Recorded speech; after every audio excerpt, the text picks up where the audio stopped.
critic, Rick, the critic, Rick, the critic, Rick, the critic, Rick, the critic, Rick, the critic, Rick, the critic, Rick, the critic. When she come into your place, yo, you best not forget it. She gon' tell you how it is, cause she's Rick, the critic. When she all up in your city, yo, you best not forget it. Let you know if she like it and if she get with it. Let the whole world know and be the first to admit it. Let you know if it's good and if she dig it, cause she's Rick, the critic, Rick, the critic, Rick, the critic, Rick, the critic. She the first to admit it if she can't dig it, cause she's Rick, the critic, Rick, the critic, Rick, the critic, Rick, the critic, Rick, the critic, Rick, the critic. Hi, I'm Rick the Critic. I am, I don't know if you guys have seen it, Act Like a Lady, Think Like a Man, Steve Harvey. Now, I am not the biggest fan of Steve Harvey, but I could not put this book down. My neighbor, she had the book, and I was going back to the library to return some things, and she said, "Oh, you're going to the library, well, would you return this for me?" And I said, "Sure." So I looked at the book and I thought, Act Like a Lady, Think Like a Man, and what men really think about love, relationships, intimacy, and commitment. And then Steve Harvey, and then I saw the bald head, which I hadn't seen him without the hair thing for a long time. So, I mean, I thought, wow, he's kind of, you know, letting everything out. So anyway, I told, when I got to the library, when I took the book back, I kind of read a couple of things in there, and I thought, let me see. I could not put this book down. Now, I didn't get a chance to see him on Oprah. I didn't get a chance to see, but they say he's #1 bestseller. Well, now he's #2 when I called yesterday. But he's been #1 bestseller, New York bestseller for a while, and I cannot put this book down. This is the funniest thing that I have ever read. Now, not because he, you at Girlfriends, I mean, I know we go out, we eat, we talk about different things, and we lay things out. And when a man says it, for whatever reason, there's some validity. I mean, these same things in here, it's not Girlfriends, it's not like we don't know this about men, because just about everything in here, we know our grandmothers or our mothers have told us, or our brothers have told us about it. But it's, for some reason, when he's talking about it, it's just hilarious. And I'm hoping that women all over get it. I'm told that Oprah did it once with just a regular audience, and then she had him come back with just an all-women audience, and just the women had questions for him, and they tell me that it was just really, really, really informative. So I looked through a couple of, I read it. I couldn't put it down. I read it again. I said I was going to send it to my daughters, and then I thought, oh boy, but let me give you a couple of things out here that are really funny. This is about, he says, how to tell if you've met someone looking for a keeper or a throwback. And when he's talking about a keeper or a throwback, he's saying most of us as women, when we meet these men, we want to be, we want to know if they're looking for us as long-term, or they're looking for us to have sex and just, it's just one night, hit it, quit it, and move on. So, and anyway, these questions here, this is just so funny. It says, and he says, okay, if this conversation with you is extremely superficial and never seems to graduate beyond the surface, he's sport fishing. He says, if he genuinely seems interested in your needs or your desires, your future, then he's looking for a keeper. Now, if he laughs off your requirements and standards, he's sport fishing. Now, what he says in the book, he's talking about if you have standards. All men need standards. Now, I don't know about you. I have 9 brothers, no sisters. So I was always able to communicate and converse with my dad or my brothers about anything that I wanted to know about men. And when I got married, I was able to ask my father and my brothers just anything. So I guess I was very fortunate in that sense. I did have friends that had brothers that they could not ask questions to. It was almost like the players rule book. You know, it's like they'd get thrown out the players club or something. But anyway, most of these things in here, ladies, we know, but hearing it again from him is just funny. It's all get up. Now, when he's talking about throwbacks and he's talking about keepers, and he's also talking, I saw some things in here that we ladies, that we, we look for all these things. We have been taught as women to, check a man's credit, if he's wearing a three-piece suit, where he works, all these things. But what he's talking about that is really interesting, and my dad has always said to me, because my dad was a blue-collar guy. My mother was a school teacher. But my dad was blue collar, and I remember my grandmother kind of looking at the relationship like, kind of like it was not an even fold. But now then, my grandmother was a school teacher, and she was married to a mail carrier. My granddad was a mail carrier, but my dad was a pattern maker, and he didn't have parents, and so my grandmother kind of frowned on that. But interesting enough, he's got some things in here. He's talking about mama's boys. He's talking about sport fishing. He's talking about first things first. One thing in here that was of interest to me, because as women, we are taught this when we come out of as divorcees and we have children, and as a result of that, we don't always bring men home to our children because we don't know if we're going to keep them or if they are of interest, and we don't want to, introduce them to our children because we're not sure if it's serious or not.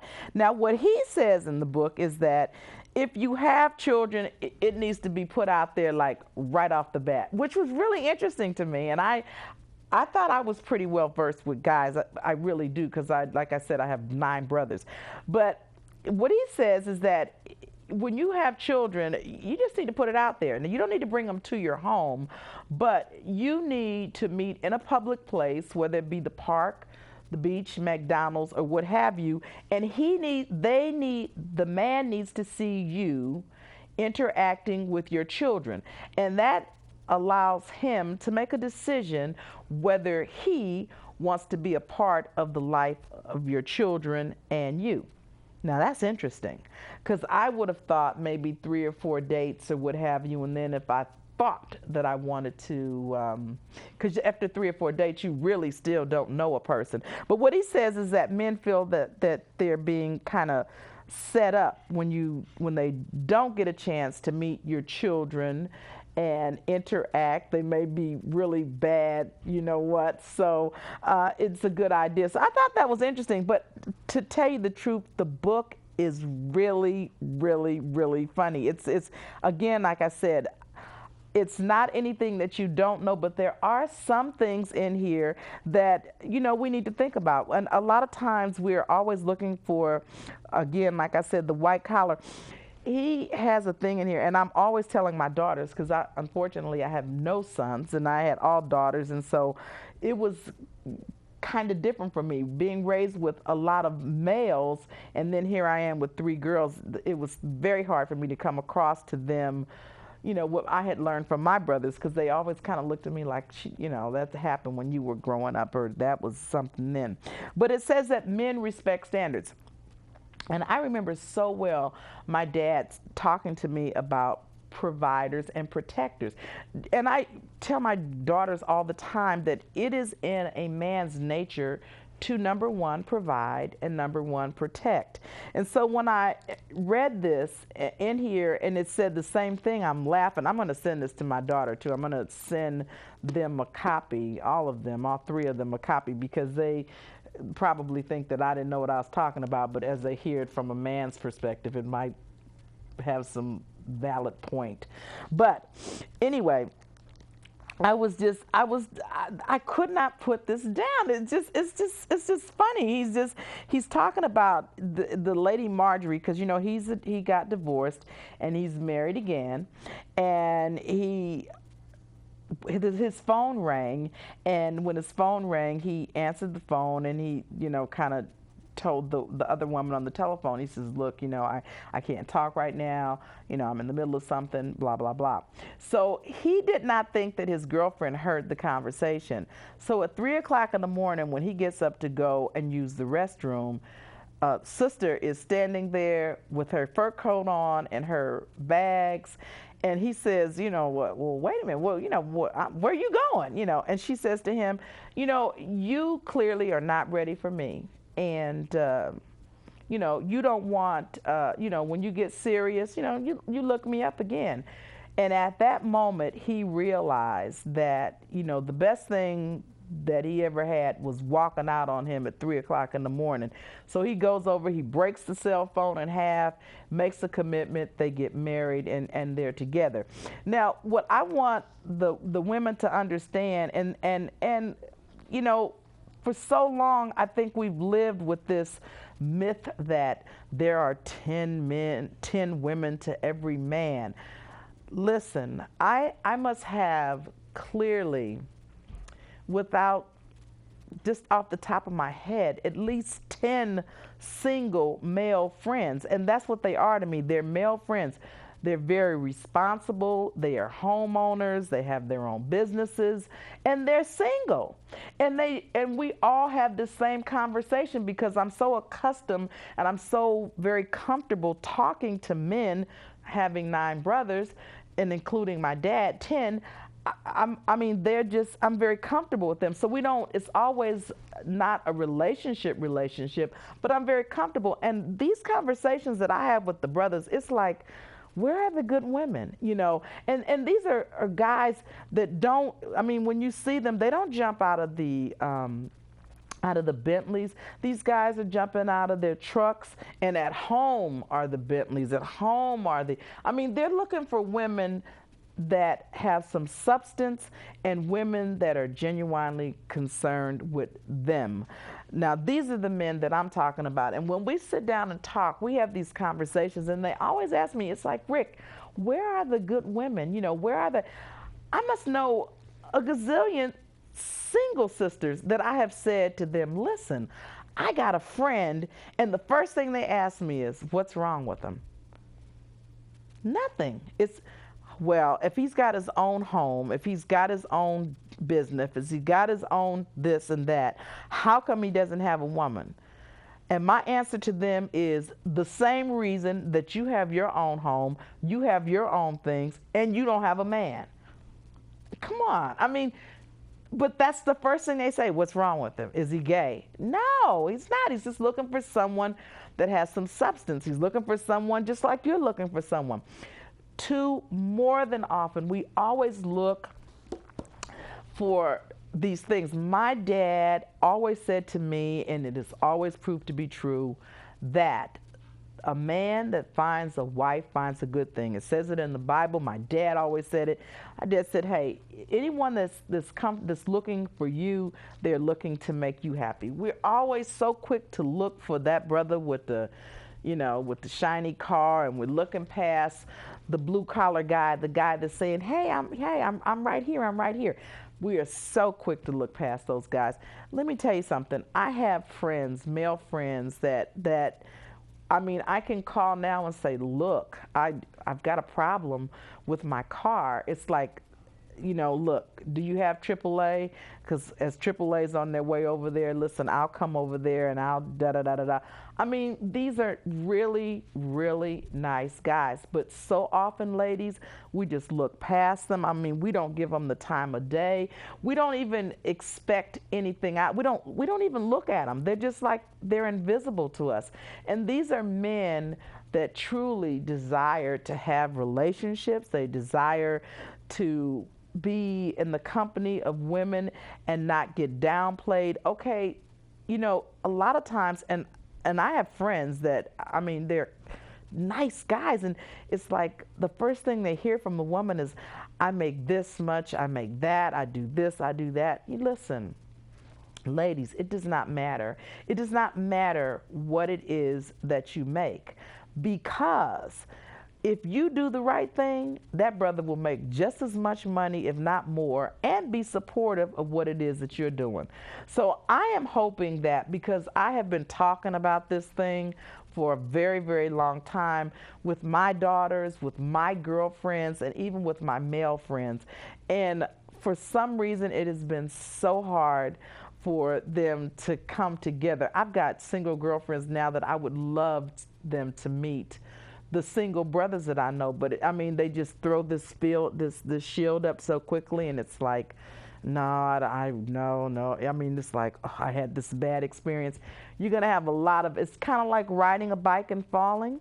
You don't stop riding a bike because you keep falling. If you skate and you're at the skating ring and you fall, you don't just say, well, I'm not gonna ever go to a rink and skate again because I fell.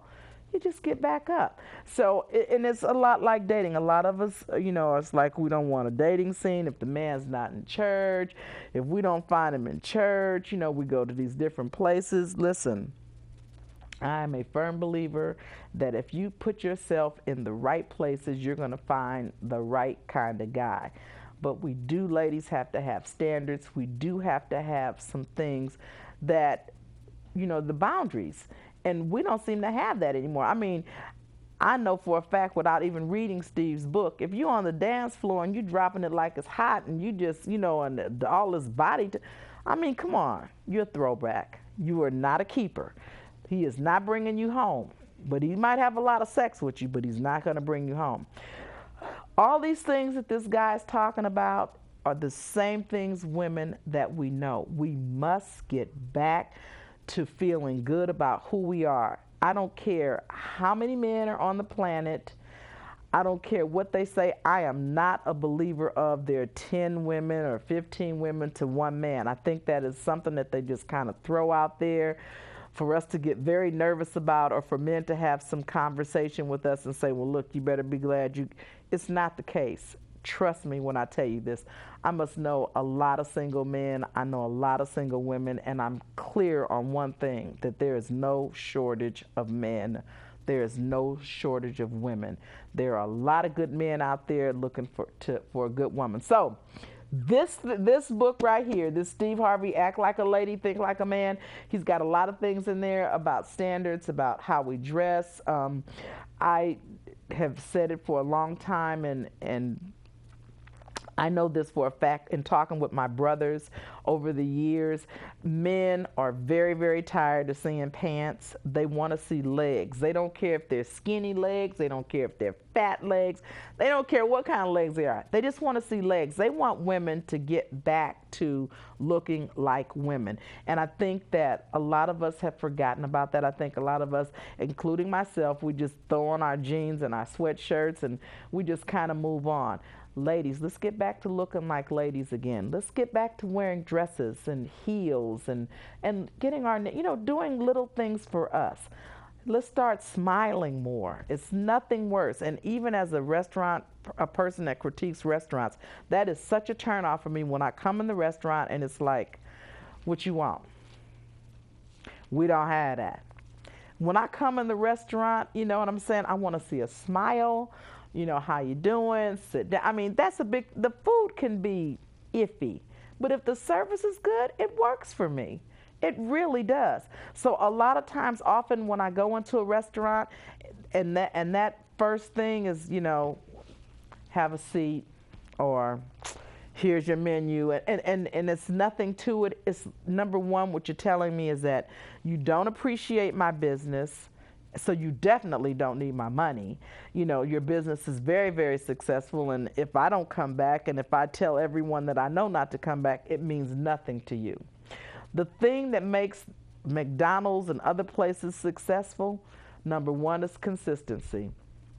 Very seldom do you come in there, they hire children, and very seldom do you come in there and they're not smiling or, acting silly, because they're children.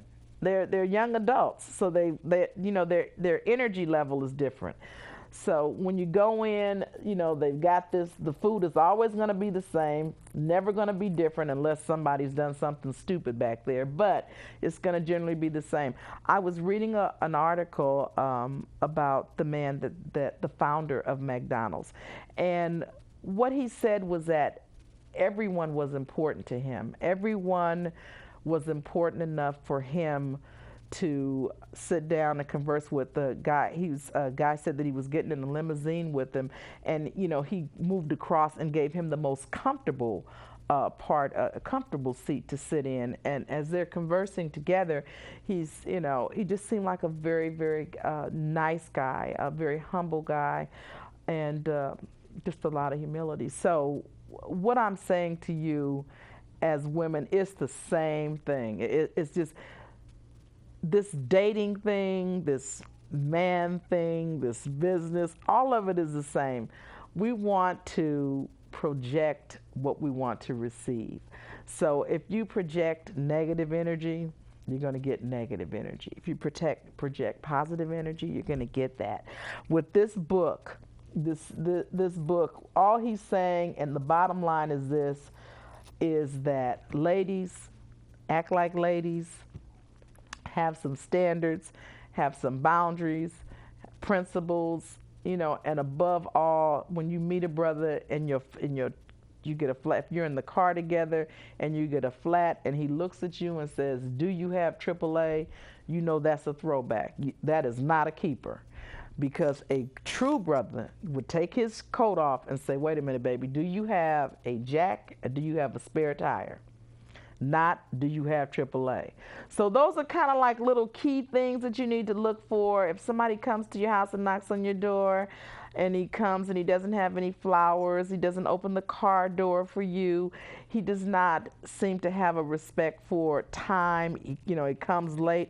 Those are all signals that, what I'm saying, this is not a workable thing, this is not a keeper. We get these little signals, and in our minds, we think we're going to change them. It's not going to happen. Because you can stay in the life of that man with all of those things for 5, 6, 7, 8, 9 years, treating you the same way, and one day you'll wake up and he'll leave and he'll meet somebody, and in less than 2 or 3 weeks, he will marry them. And you won't get it. You will not understand what happened. It's like, I was with him for 9 years and he never asked me to marry him. And he met someone and he knew him for 2 weeks, and right away.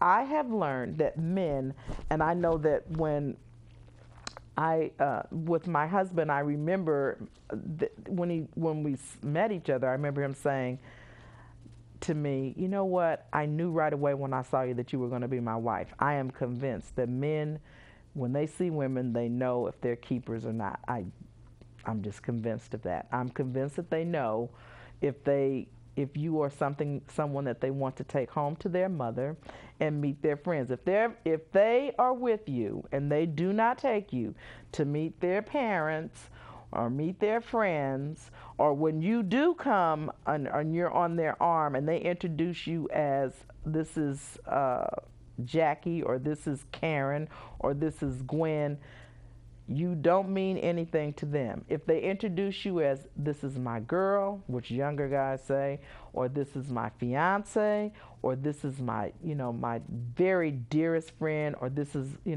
my woman," it means something. They're telling the world, they're telling all the other men around them, "Listen, this person means something to me." That's what they're saying. But if they introduce you as, "This is,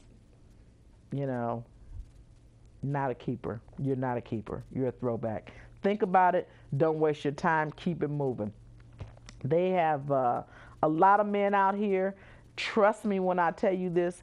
For every man that you pass, there are a bunch of men. And listen, ladies, all women don't have to be a size 7. I met a guy the other day that said, and we were laughing because it was so funny. He said, all of us are not interested in size 7s.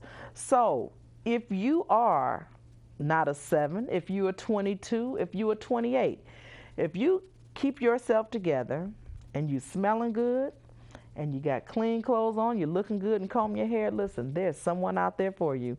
There is some man that is, all men are not looking for size 7. All men are not looking for size 22s, but there is someone out there looking for you. So keep it dressed up, keep yourself together, And do not worry, there is someone out there for you. Have standards and listen. If he cannot protect you or provide, he is not the man that you are looking for, because that is a man's nature, to protect and to provide. Now, if you get the chance, I think not Barnes and Nobles, but Borders, they're asking $23.99 for the book, and I shouldn't be quoting prices, but that's what they're asking for. If you go to Borders, you can get it cheaper. I'm promoting this book because it's funny.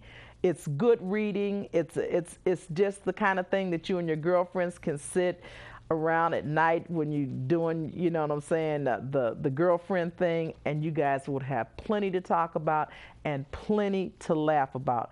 On my wall of the good stuff, not on the suck wall, Steve Harvey, Act Like a Lady, Think Like a Man, is funny, it's informative, and above all, I mean, it gets right down to the grits of it, and he just kind of tells it like it is. I heard one man say that they were going to revoke his player's card.